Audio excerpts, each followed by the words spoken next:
Hello and welcome everyone to our third week in our course, Race Matters. We are excited to get started today. Just want to remind you of a few things, particularly of our format. We'll start with our guest professor speaking for about 10 minutes. And today we have Dr. Shameika Stokes. And after that, we'll ask some questions and invite questions from you all in the Q&A function.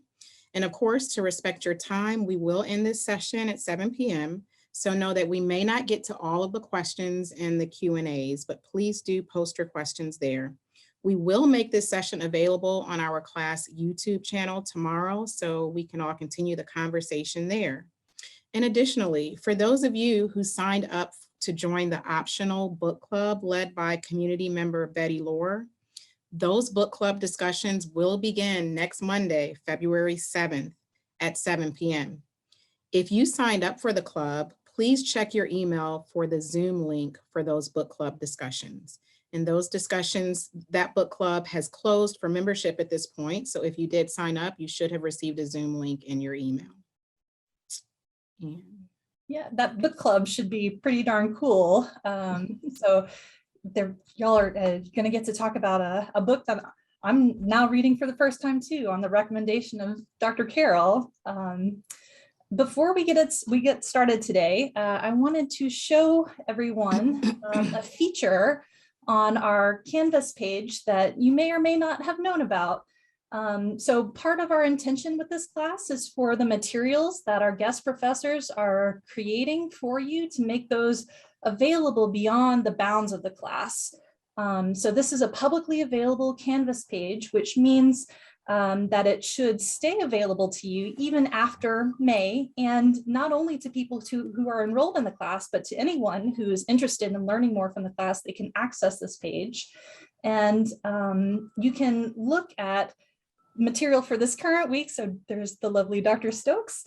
But if you were, say, interested in a point that Dr. Schaefer made last week, or that Dr. McComb made in our first week of the class, you could click on this accordion feature and expand it and still access the learning materials for each of the previous weeks, including a recording of the live stream, just like we're doing today. We're recording this evening's session because tomorrow we will be posting it on Canvas so that it will be part of the class in perpetuity as far as we are able to do that. Thank you, Dr. Newton. And so without any further ado, we'd like to go ahead and get started. I'm going to introduce our guest professor, Dr. Shameika Stokes. She is an assistant professor and undergraduate program coordinator of human and community services at Lenoir-Rhyne University. In addition, she works as a mental health clinician, providing psychotherapy and mental health assessments. Dr. Stokes has a rich and diverse background in social work and mental health practice, as well as education. An educator, clinician, and social worker, she ascribes most to the title in charge of an advocate. She has worked in child welfare, school social work, mental health managed care, and community-based mental health. Her research interests are Black incarceration, mass incarceration, and disparities in rural poverty and mental health. In addition, she is an unapologetic advocate for economic and social justice for vulnerable, marginalized, and oppressed individuals and communities. We are so grateful to welcome Dr. Shameika Stokes today.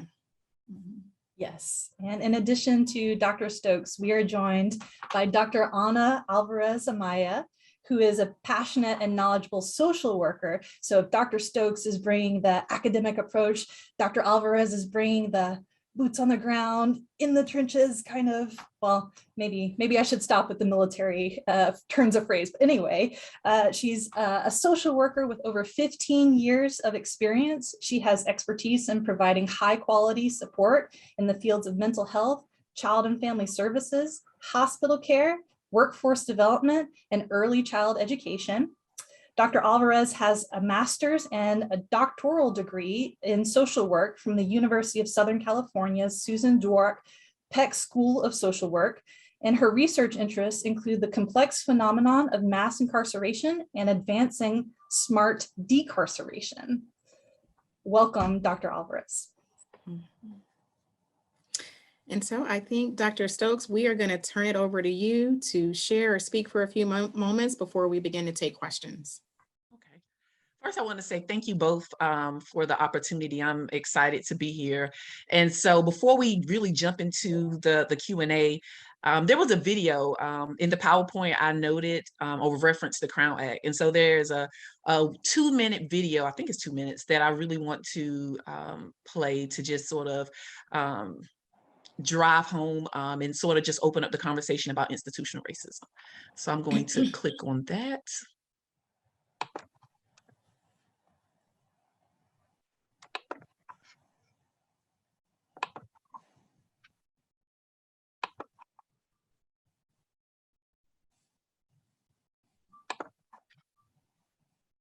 Are you able to see my screen? Yes. Mm-hmm.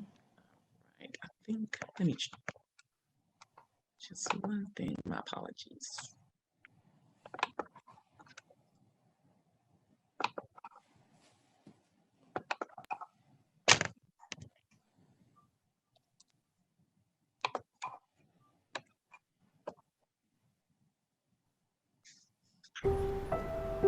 Maybe just a blip.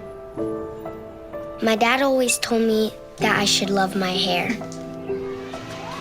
So I did. Wait for me right here for a second. Excuse me, sir. We have a strict hair policy here. I'm afraid I can't let you attend school today. Don't forget your hat. Even when it wasn't easy. We talked about this. You can't wear braids if you want to walk at graduation. Even when no one else did.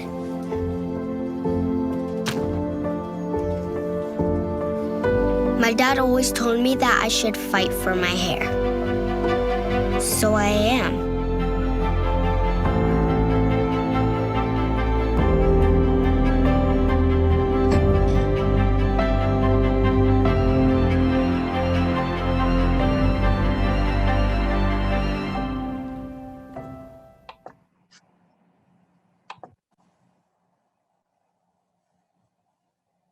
And so when I saw this video, I thought it was very powerful and definitely speaks to the conversations that we will have today. To be honest, when I first saw the video, it brought back memories of my childhood. And I remember always hearing, it doesn't matter what people think about you. You know, it doesn't matter what people think. And for a while, I actually believed that. And then I realized that that was only partly true. And I realized that that people, we talk about systems, and the reality is when we're in a position of power or authority, we have the authority to make decisions. So it does matter what people think of you, right? And so again, driving that conversation of, you know, we talk about systems a lot, but systems are built by people, right? And people create policies. So to sort of go back to that notion of it doesn't matter, it matters. It matters a lot what people think and how people feel. And so again, I sort of wanted to just start with that and really just jump right into some of the questions. I know there was a lot of details in the PowerPoint, so I'm just excited for us to just jump into some of the questions and to some of the feedback in regards to the content from the PowerPoint. Great. Yeah, I think that's a great idea. And thanks for sharing that video. I could definitely connect to that video and have really liked how, as of lately, I think things have evolved in terms of what's considered professional, and not only what's considered professional, but I think also just growth and confidence among women of color to just be who they are and not allow what other people think about them or say about them prevent them from just walking in whatever purpose that they have in their lives, no matter what their hair really looks like. But I think that that's a good video to kind of start off with, because one of the questions that we have has to do with the policies and the forces that contribute to this system of race and racism in our country. particularly in slide 28 of your lecture. And yes, there was a lot of great material, and so I just picked a few things. But on slide 28, institutional racism is described as, quote, forces or policies that operate to foster discriminatory outcomes and give preferences to one group over another group, end quote. So I'd like to really zero in on the words policies and forces in that definition. Policies are very clear in my mind. I think about just the field of education. I think about classroom tracking, the honors, the lower, and just the different groupings. I think about just historically about residential redlining and real estate discrimination. And so policies, I think it's kind of more tangible for us, but the forces are a little less tangible, I think. And so I was wondering your thoughts on just how you would describe forces that foster discriminatory outcomes. What some examples might be. That's a great point, and I agree. Policies more clear, outlined, whereas when I think about forces, I think about influences, right? So not necessarily something that may be physically written down, but the influence of something, someone doesn't have to be physically present for the influence to be there. So I think about, the biases, I think about values, right? So in all institutions, agencies, or policies, there may be a policy, but a lot of times it's attached to a value. And so again, I think about, redlining, that was a specific policy, but then I look at, for example, when we look at some healthcare as it relates to disparities. In one of the slides, I talked about the maternal health crisis and outcomes for African-American women. Or if you look at some of the research where it shows that there was a study that African-Americans were giving less pain medicine, looking at, there's no policies that said, treat this population difference, right? But the reality is there's some influences, right? Because there's some norms and behaviors, right? So when we think about from a historic perspective, you have laws and policies. And at one point there were laws and policies that dictated limitations. But just because the laws have been reversed doesn't mean the values have changed, right? And as we talked about before, systems are they are operated by people. So even though laws have changed, the values, right? Hundreds and hundreds of years of values are still very much present. Yes, and I would like to add on Dr. Stokes and Dr. Carol.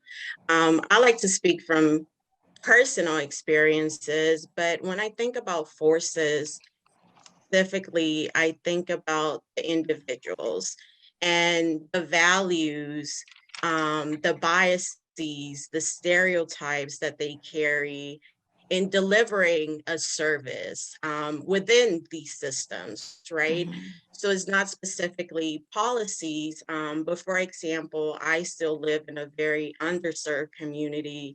I grew up in the underserved community, and now knowing the knowledge that I have, the awareness, I realized that I was not provided with opportunities that maybe other individuals in affluent communities had. For example, once I transitioned to undergrad, college level studies, my writing was not up to par. But all throughout my high school education, I had teachers allow me to write at a level that was not appropriate. So was it that they wanted me to fail? Was it that they wanted me to have challenges in college, university, and drop out? I don't know. I was able to be successful. I was able to tap into resources.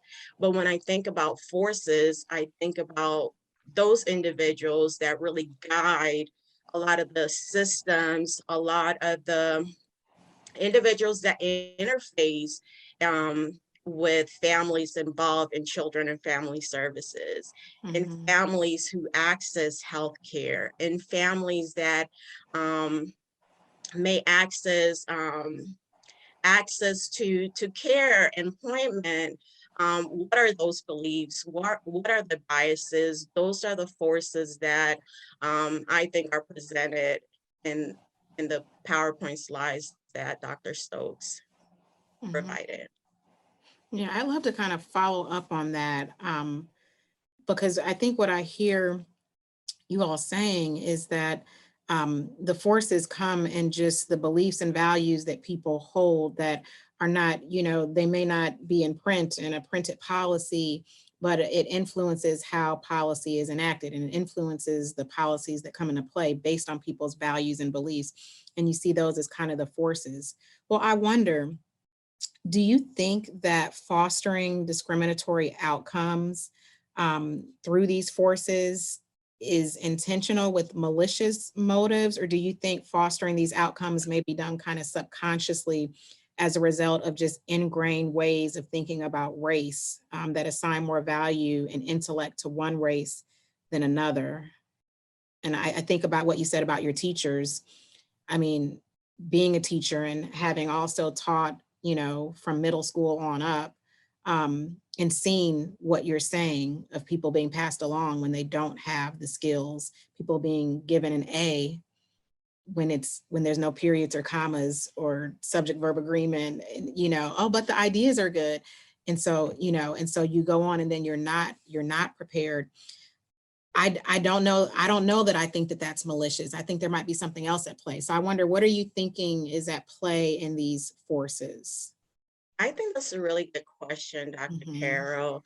And it also brings me back to think about tough conversations I'm having with close friends, best friends who are of different races than myself. And I would like to just level set and say that I am an Afro-Latina. I am Black, but I am also Latina. And for her, with all the uprising that happened last year, there were a lot of questions that she had, a lot of misunderstanding that she did have as well. And I think a lot of individuals do not do things maliciously. It's just the lack of understanding, the lack of awareness, and the lack of not knowing. And I think it's important to have those tough conversations that are uncomfortable. And I do not believe that individuals do things maliciously. I think a lot of things are done because of the unknown, not knowing. And it's important for me, it's important for others to ask those questions, to be able to tap into the experiences of others, to be interested, curious of what was that experience like for you? How are you feeling? What would you like? Just asking those questions, I think, are critical, are important. And conversations about race are not easy. Conversations about race are very uncomfortable for many. But I think, in going back to the questions, are people doing things maliciously? I absolutely do not believe that is the case. I think it's based on lack of understanding and awareness. So in some ways that is it's an unconscious system. In some ways we could describe the system of discrimination. When we're talking about the forces, I know policies we can say might be, very direct and intentional. But if we're looking at these forces that are less tangible, sounds like you're saying it's more of kind of an unconscious system of discrimination. It's happening that people don't really even realize that perhaps decisions they've made or things they've done or said could be discriminatory. So I just wonder, if it's something that's unconscious, how can we disrupt such a system that's unconscious? I I can hop in and share. I think we do have like some implicit bias, right? Some things are more explicit, some things are more implicit. I think that spending time around different people, right, and learning more. And I'm thinking about my multicultural course, and there's a culture immersion experience, right, where we intentionally put ourselves in situations that we otherwise wouldn't be in. You know, I think agencies have a responsibility to implement trainings. You know, I think there's a number of things that we can do to self-examine, right? Because we all have stereotypes, we all have prejudices, we all have biases. I mean, that is very much natural. And I think that, you know, there's some individual work that we need to do, but I think on a macro level as well, or even within group levels, there are things that need to be done in order to self-examine systems and institutions, but again, to bring people closer so that people can begin to understand more, to develop empathy, right, and have a better understanding of the perspective of others. It's such an interesting point to hold in tension. Both people in power may be unintentionally perpetuating these systems. So it's not intentional, but yet still a responsibility to somehow respond to it and to try to undo it. And keeping both of those things together, it can be challenging in some ways to kind of balance that in our minds. It reminds me, so you had us, Dr. Stokes, you had us watch a video on white privilege. Well, it was the concept of privilege in general, but the conversation often centers on white privilege, the advantages that people who are white have, kind of without having to think about it, without questioning it, and often without awareness. You also had us, Dr. Stokes, you gave us a quote from Jimmy Kimmel. White privilege doesn't mean your life hasn't been hard. It just means the color of your skin isn't one of the things that makes it harder. And so I think it's another one of those moments in which we're trying to hold some things in tension. Both, you know, I worked hard to get to where I am. That can be a thing that's true. Like, you can earn your success, certainly as a white person, but also having simultaneously benefited from advantages that might have been invisible to you. So how can we distinguish between those things, honor both of those things that might be true? So the both and of, yes, you might have worked hard, but at the same time, you need to recognize that these systems were essentially built for you to thrive in. So that's good. So when I and I always implement the privilege exercise, and I always start by, you know, sharing, you know, just the different dimensions of privilege. Like, we're many of us are, to be American is a privilege, right? And I always say in my classes, to be educated is a privilege. And so just beginning to normalize and having us to really dissect what that means, right? And to own it, right? Because I think it's important that we own that, because there's a lot of intersectionality, and there's some categories where one may be privileged as being a part of a racial group, or being white, whereas you may also be a part of a marginalized group, right? So I believe just having that conversation, owning that, because many of us, of course, have multiple identities that put us in different categories. And I think that with that exercise, it helps to just raise awareness. And I think that it helps because as we're raising awareness, it helps us to hopefully begin to reflect, right? And to, going back to that, building empathy, having knowledge, right? And to use that rather than to defend it, right? To use it as a tool to empower and to help, right? People that may not be as right, privileged as we are.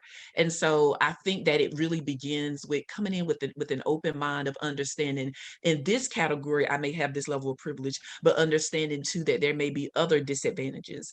And I think that I love that the quote by Jimmy Kimmel, and it just, to me, it speaks to, again, there are things that are earned, but I think there's also that notion of those things, right, that have been given. And I think it's something that, you know, we can't ignore, and that that we should just continue discussions about, normalize it, right? Normalize some of the discomfort about, and some of the offense that's taken with that.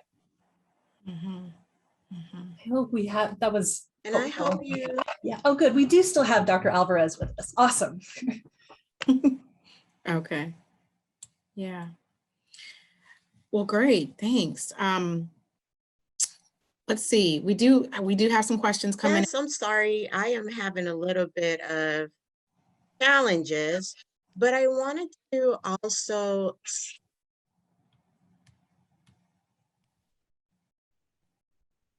Oh dear, Dr. Alvarez, I don't know if you can hear me, but you did just cut out again. Okay.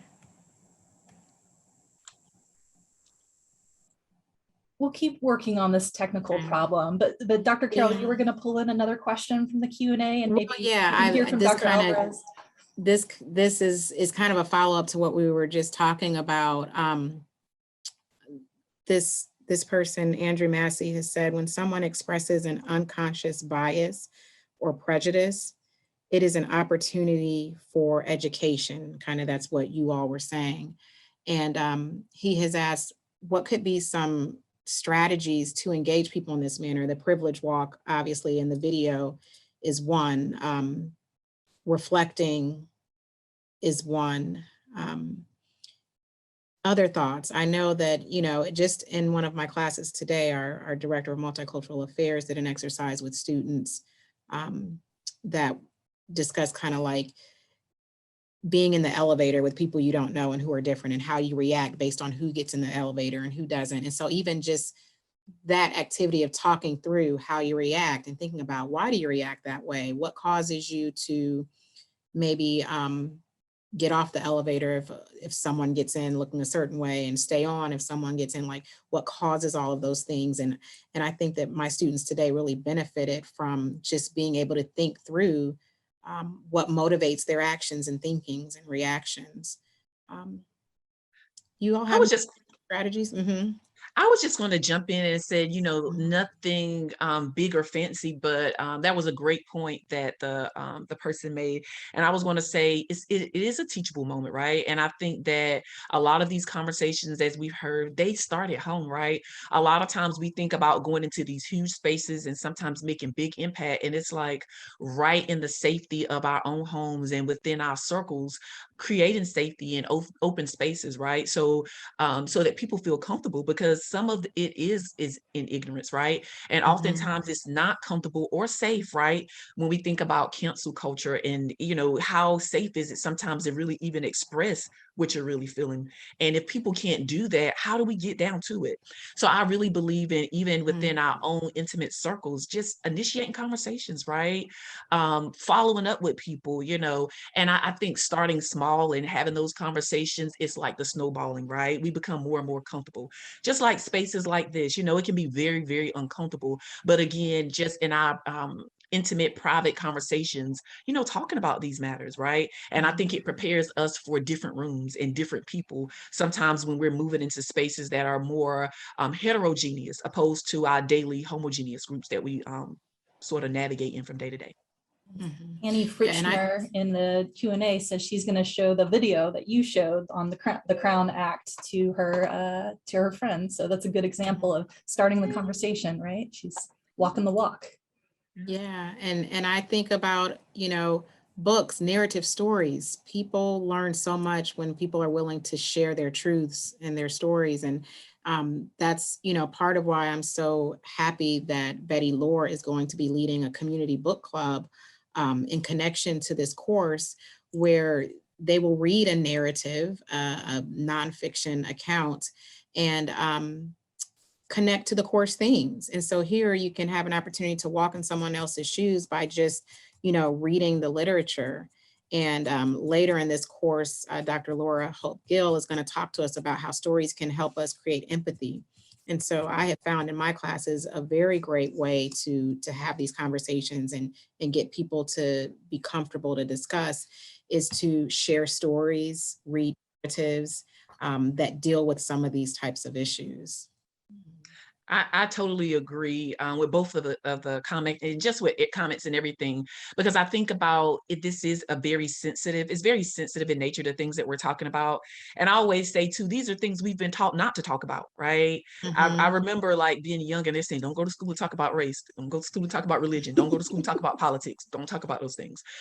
So, you know, we're having to unlearn and relearn. And so, you know, sometimes it's that safety of reading a book, right? In that safe space where you can take it in and have the facial expressions that you need to have without offense, right? And to learn more, right, about different things that you otherwise maybe wouldn't even have exposure to. So I think reading is a really safe way to sort of begin the journey, because it's a journey and it's a commitment. Yeah. You think of all the different messages that we've gotten from home, you know, your message to you was don't talk about those things. Well, my message at home was no one ever talked about it anyway, really. And so I didn't even know how to really talk about it in a sense. Instead, so there was this culture of silence surrounding these issues. Not, you know, not only when you go in public, but even sometimes in the homes. So you know, actually, it was you, Dr. Stokes, that said, you know, the conversations need to start in the home. But we know that some homes, that's just not going to happen. And so I think educators and, you know, people in our positions have an important responsibility to provide safe spaces. And actually in our Q&A right now, we have a note from Jessica Howells and she says, as an educator, I have observed some comments that I would call microaggressions from students. Sometimes I'm not sure that I heard it, but I would like to have a way to address what I think I heard for the sake of my students and for the sake of creating a safe space. Do you have any suggestions? So that is tough, right? Because sometimes it's like, do you interject to acknowledge it, right? And to prevent further harm? And then I think hopefully one of the creative ways of sort of allowing it to be a teachable moment.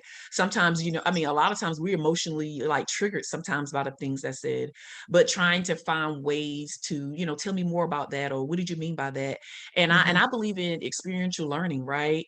Because I believe that, you know, just the work that we do to make classrooms safe, because everybody needs to be heard, right? So some of those comments for some people may just be the norm where they're at, right? So not even knowing that this is offensive, right? Because in my culture, this is just what we say. And so I think that, you know, in that moment too, it's an opportunity to sort of engage and in a really creative way. And then thinking about maybe providing examples of how that can affect different people, you know, so we're building that empathy, because the more we begin to, again, create safety, build empathy, we get a chance to put ourselves in someone else's shoes, right? So what would that look like, right, for you? Like, you know, so just trying to reverse roles almost. So I think, you know, again, just creating safety. I think, you know, picking and choosing sometimes when that can be implemented, but most definitely, sometimes it just needs to be a spot on, teachable moment. Let's dive into this so that we're not doing any further harm, right? Because sometimes not addressing it can cause just a lot of injury that can be very difficult to come back from. Yeah, and I think sorry, go ahead, Dr. I was just going to follow up to that, Dr. Stokes. You know, I like how you said, you know, you kind of have to read the situation to see, is this a spot on teachable moment that needs to be addressed right now? Is this something that I can take note of and tomorrow's lesson is going to be about, or there's going to be an exercise in which I'm going to have some very explicit reflective prompts for that particular student or groups of students. But I would just say a lot of it, you know, in terms of how you can address it, really first starts with your relationship with those students. And so I think relationships are at the core of, you know, what types of conversations you can have with students. So I'd say that's probably one of the first places to start is just, okay, do you have a relationship? And if not, what can you do to start working on creating that safe relationship with those students to have this? Yeah. Sorry, Dr. Newton, I know you're no, not at all. I'm just sitting here admiring the grace that you are both willing to heap upon people coming from a place of ignorance. or miscommunicating in some way. And I think that's excellent. The safe spaces that we're talking about kind of go both ways for both people in a conversation. And in the chat here, or in the Q&A, Kate Esch is pointing out that a good way to start conversation is through anything that's a part of culture, food, music, whatever. A shared experience is a nice way to kind of open a conversation in a way that might build empathy and lead to greater understanding.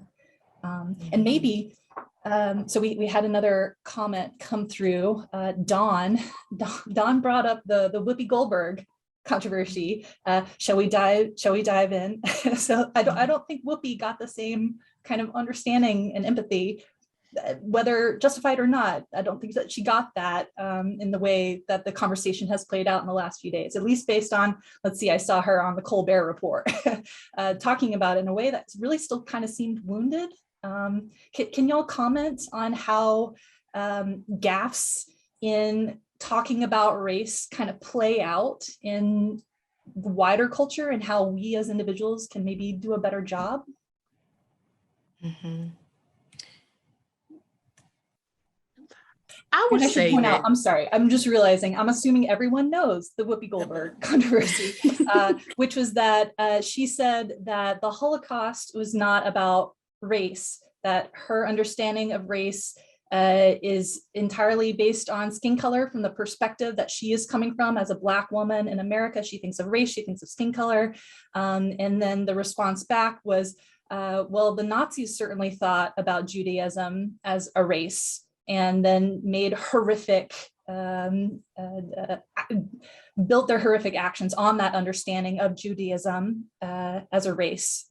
So at least at that level, anyway, big controversy was about race and Judaism and the Holocaust, and Whoopi Goldberg said something that she probably shouldn't have. Okay, go.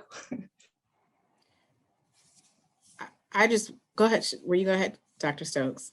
I was going to say, whether intentional or unintentional, I think that we have to take responsibility for, again, injury. And I think sometimes we feel the notion to always need to respond, right? And always need to have something to say. And I think sometimes that if we're not well-versed, right, that we need to do our research. Right? We really need to do our research, and it's okay to not know it all, right? And I think, like I said, just really, we have to know information, because again, harm is harm, whether intentional or unintentional. And so I think it's really important sometimes to not always feel led, right, to have to say something. And yeah, that's what I'm going to do some more research on a surface level. I've heard some about it, but I gotta dive more into and figure out what was going on. But it totally offensive. Do you think the public reactions to what she said, like what's our goal when we talk about race and ways in which we encounter differences? What do we want to happen as a result? Probably some kind of a change of heart and a call to action. Do you think that the way that we currently handle things like this, or the way, not that anyone's intentionally probably handling it, but the way that it plays out, do you think it leads to that growth? Or I suppose I don't know what I'm asking, other than something seems off maybe with the way that we sometimes respond to people making mistakes. But maybe that's too sympathetic. I don't know. What do you think? I think sometimes is just the cause for it, right? I think for so long, things have been minimized, and I think for so long, things have been overlooked. And I think sometimes outrage, right? Not to put anybody on the hot seat, but sometimes that's what get results, right? Sometimes they get, and sometimes, unfortunately, punitive action sometimes really teach us hard lessons. And I think we all can, sort of vouch to sometimes when in having good intentions, sometimes, right, we can really mess up, but the reality is you will remember it, right? And it's a lesson for you and for someone else, because there's been so many lessons and someone's paid the price for it, right? And so somebody would have walked away thinking that was actually accurate, right? And it's like, no, right? So whatever outrage sometimes that come along with it is like, but what are we sacrificing right now by being silent? What a great point. So like maybe a single person's hurt feelings aren't the most important thing in the moment. Maybe it's a whole group of people who would suffer if that way of thinking persisted. Right. And what grows from that, right? So also too, even if that was the comment and it was no intention, right? What is that seed that was planted is going to grow somewhere. Mm-hmm. Mm-hmm. Yeah, I think that, as Dr. McComb said in our first lesson, like there's a lot of unlearning that we need to do just about how we think about race. And even last week's presentation where, news for many that there's not a biological, that race is not a biological construct, but yet it's still not central to teaching in your basic high school classroom or middle school classroom than that explicit way. Instead, somehow the messages about race that are not research-based and are not accurate continue to be passed on. Recently I read an article about To Kill a Mockingbird in Washington State being taken out of the curriculum. And I don't believe it's the first time, but this kind of caught my attention probably because we're deep into this type of information. But To Kill a Mockingbird was taken off the required reading list. And I think this speaks to like, okay, how are we creating spaces to have conversations to where, we don't have to have so much, discipline because you said the wrong thing and you didn't even know what you were saying, or, holding people accountable to do their research, as you said. They took that book off, and these are the reasons, and I quote, "It deals not only with racism, but it reflects a time when racism was tolerated. And it's a very difficult book, and we felt that some teachers may not feel comfortable guiding their students through it." So because teachers would not feel comfortable guiding their students through To Kill a Mockingbird, because To Kill a Mockingbird deals with racism and other topics that are challenging to talk about, and because it's a very difficult book, we took it off. And so now, students are not able to have that text to maybe grapple with some of these issues. I just wonder, what are we doing? Is this helping to chip away at the system of racism and our understanding of racism, or is this contributing to it? I can see arguments on both sides. I'm curious what your thoughts are. I can see, arguments on both sides. I think that there's discomfort on both sides, right? Because as we said before, these aren't conversations that we have historically had, right? And even in open spaces. So there's discomfort that marginalized, oppressed people feel every day, right? And so I go back to, it's an opportunity to learn, but I think as it relates to teaching, it's about safety, right? So creating safety in classrooms, because it's a difficult conversation to navigate. But I think that it's important. It's important to have these conversations because you're preparing, right? You're an educator, so you're preparing the students, and I think that it's just working through the discomfort. And like I said, I just feel like it's a teachable moment, and one way of doing that is to continually do things that bring discomfort, right? Find ways, reaching out and finding ways, because in actuality, sometimes what appears to be exercises that will actually separate people can actually bring people together, because it creates opportunity for meaningful dialogue. But to go back to that, I wonder if it's actually building up more walls by doing that. And again, just going back to the point of how do we deal with discomfort, right? And why is it discomfort? Where does that come from? And dealing with that, because that is a barrier, right, in being able to deliver effective teaching. So I feel like, we all as educators in a lot of ways may feel more comfortable with certain areas or with certain topics, but we still have an obligation to deliver it all. And so you find ways, right, to cushion and to support us as educators so that we're able to be as effective as we can be. It doesn't mean that we totally negate it, right? So we're putting ourselves in position to be able to foster learning and to emotionally deal with things as well. Mhm. Absolutely. There's a question that came through on the Q&A. And I think it's related to something else that that we've been kind of talking about indirectly. So like one of the tenets of critical race theory, which is not a class about critical race theory, but it is something that's relevant. We're going to keep pulling in some parts of it. But one of those tenets is the importance of centering the voices of people who have been historically marginalized. And so Diane Arbor, she asks if y'all could comment on the discussion regarding President Biden's intention to nominate a Black woman to the Supreme Court. Yeah, what do you think? So there's been a lot of, I'll just jump in and just sort of share sort of what I actually was listening to the radio this morning, and it was some conversations about that, and about the controversy about the specific nominations and the focus on race, and there was some statistics and that was brought up about to date. I think they said it's been 115 nominations, right? And then it was saying of the 115, only 7 have not been white males, right? And so I think that, and I'm gonna have to research those statistics, but that was what was shared, right? Up until was a change once Thurgood Marshall actually took position. So I guess I believe in diversity, equity, and inclusion, right? It's something that I believe in advancement of.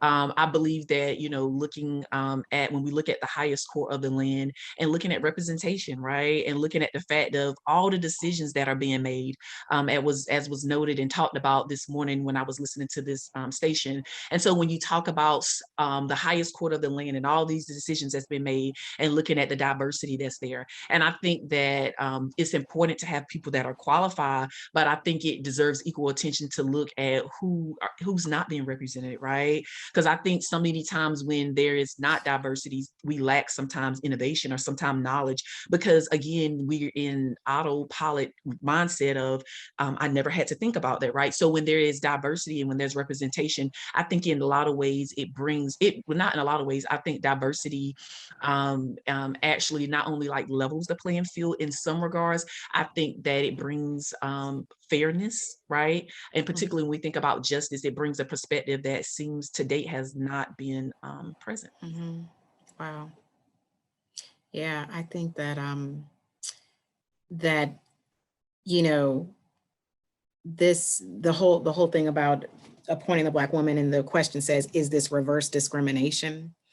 And so, this causes the question of, okay, well, what do we think about affirmative action? Do we think that we need to have, certain percentages of certain people represented? And definitely critical race theory says we need to center voices of color, and we need to have voices of color at the table. So I think back, actually, just to connect back to the materials you gave us to read, on slide 16 of your PowerPoint, it says that racial, educational, and economic disparities are deeply entrenched in US institutions. So what do you say to someone who says this is not so, that the examples of successful people of color who have degrees from prestigious institutions, hold C-suite level positions, own their own businesses, properties, travel, enjoy life, that they are evidence that America operates according to a meritocracy in which everyone has an equal shot at success if they will just work hard? What do you say to, because that's kind of like what this question is saying, like, should she be on there just because she's Black? There's someone who's just as qualified as her. Why her? If we don't have a problem with economic and social disparities. Right. Mm-hmm. And that's a good point. And so Trying to figure out how I want to start. One of the things that that's come to my mind, because my mind is going right now in a lot of different directions, is this is true, right? And I don't think that people should necessarily hold positions because just race alone, right? There's other qualifications, but I think that one of the things that we should look at is that I think we all can acknowledge that there has been limitations, right? Strategic limitations and barriers that have been put in place, right? And so when we talk about there being strategic barriers and limitations that were put in place and have been in place for hundreds and hundreds of years, right, to continually oppress people, it sort of brings me to present day of, is there, should we not also consider measures, right, to also advance those individuals when we acknowledge, right, that for years that there were limitations put in place?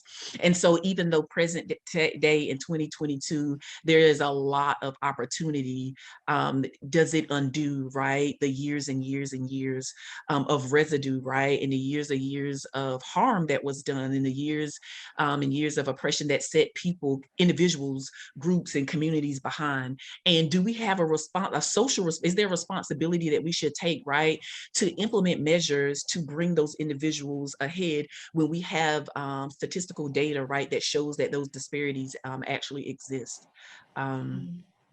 So that's just, you know, sort of one of my thoughts with that. And I also, just to speak to, just because people are doing well, you know, it's not impossible, right? But I think that we also we have to look at barriers, right?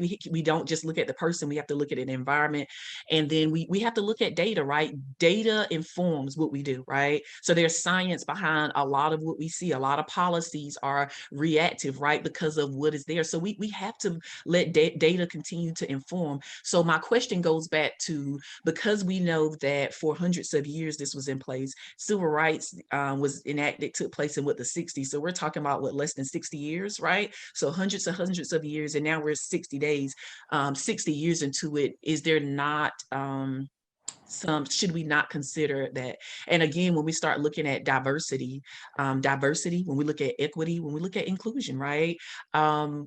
What should we do to advance that? What should we do to make sure that there's representation, right? When we see that it's not there, even as within education, right? When we see that there are certain gaps that are not there, do we have an obligation, right, to do work to sort of bridge the gap?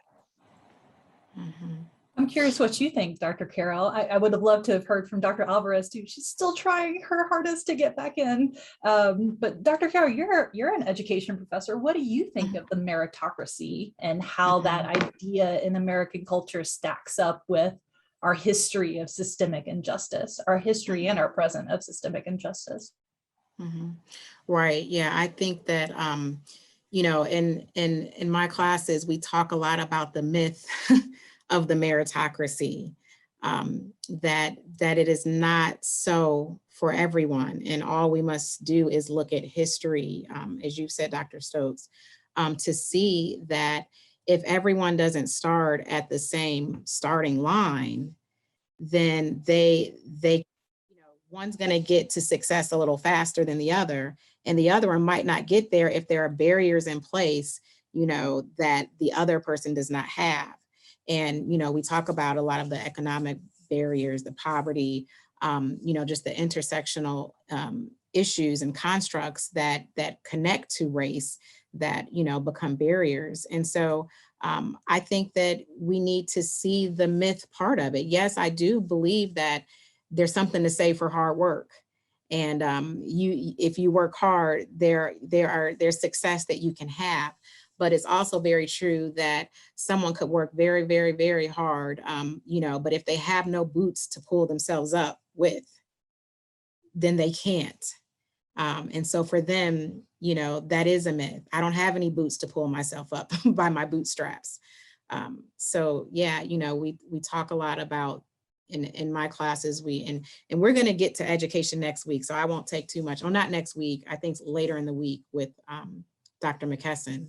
But we talk about the opportunity to learn gap and just the education debt that has been accumulated because of so many years of denied access to equal educational opportunities. So, you know, you think about education being passed down in families, wealth being passed down in families. if it's not being passed down, then there's no, there's nothing to build on. So yeah, there's, I would love for us, I think we should work toward a meritocracy being available for everyone. But at this point, we know that not everyone starts at the same starting line. Yeah. It almost makes me think like sometimes people of color who are successful, like we can kind of be culturally obsessed with them. Like, oh, look, like put them up on a pedestal. The system works. Here's evidence of that. Or thinking of people of color who are successful as exceptional in some ways. Like even Joe Biden, when Obama was running for president, described him as, here you have an intelligent, clean-cut Black man, and he's the only one who could have done it. Like that, he said that Right. back in what, I guess it would have been 2007 or something like that. And part of it stems from this desire to hold on with diamond hands to the meritocracy as a country. And we're all professors here, we're educators. Like we're to a certain extent we're built into the meritocracy too. It's hard to see how to change it in a way that And I think there's a release that has to take place, right? So when we talk about, giving, when we talk about power, and all those things, something has to be released, right? So in order for things to balance out more. And so it is not easy, and it's work, right? So, and I acknowledge the progress that we've made as a nation. But, when we speak for the people that are not at the table, right? Many people will speak a different story, right? And so I think we speak from our perspectives, but I think that, that's why it's important to create spaces to amplify the voices of people that are invisible in society, right? And I think that would provide a lot of enlightenment. Pastor Paul points out there's no growth without disappointment. Sorry to interrupt, Dr. Carol. Yeah, no, I was just going to say in response to the Biden comment about Barack Obama, I think it also reflects kind of what we talked about earlier about, okay, the systems of where the bias is unconscious. It's just it's so in us to think certain ways about certain groups based on skin color, because that is how we have been socialized to think about race and to think about each other. That, what's in you is going to come out, and that was in him, because he's a product of that. But I think about your, a point in your presentation, Dr. Stokes, where it talks about the scars of institutional bondage. It's slide 14, and it's in discussion of the Whitney plantation. And I think this is, comments like that is part of the scars. It's not only people of color who are scarred from a discriminatory history. All of us have some ways of thinking that that reflect race as this social construct that we need to kind of heal from and uncover. And so I was just really drawn to that term, scars of institutional bondage. And I would love to just reflect more, and we don't have much time, but hear more about just what you think are some of those scars of institutional bondage, and do you see it across both races? I think we're all sort of just, when I think of the scars, and I know we don't have much time, I just think about even after a wound has healed, the scars are still there, right? And it's still a reminder, right, of what happened. And I think that we all deal with that. All of us, we deal with the residue of what happened hundreds and hundreds of years ago, yesterday, right? And we don't have to be present during a time to be able to have feelings and emotions tied to those experiences. And I think that when we talk about like scars, I think it's both emotional and in physical, it's economic, it's all of those things. It's the systems, right, that we're talking about, right? And so I think it's all of those entities combined. And I think it's constant reminders of what was. And I think, again, with that, we have a responsibility to share those narratives, but then also, again, part of that of doing the work, right, to begin to create new narratives, right, and to restore. I really appreciate in your materials this week how you opened our understanding of the impacts of oppression, not just to not just to Black people, but also to immigrants, to Hispanic peoples, to many groups who experience that same kind of oppression. And I think everything that you just said applies as well. I wish Dr. Alvarez was here so that she could speak to those scars of bondage, metaphorically, for Hispanic community. What is it to be Hispanic here, and to carry a past that a lot of people don't think about? Native American. Yes, absolutely.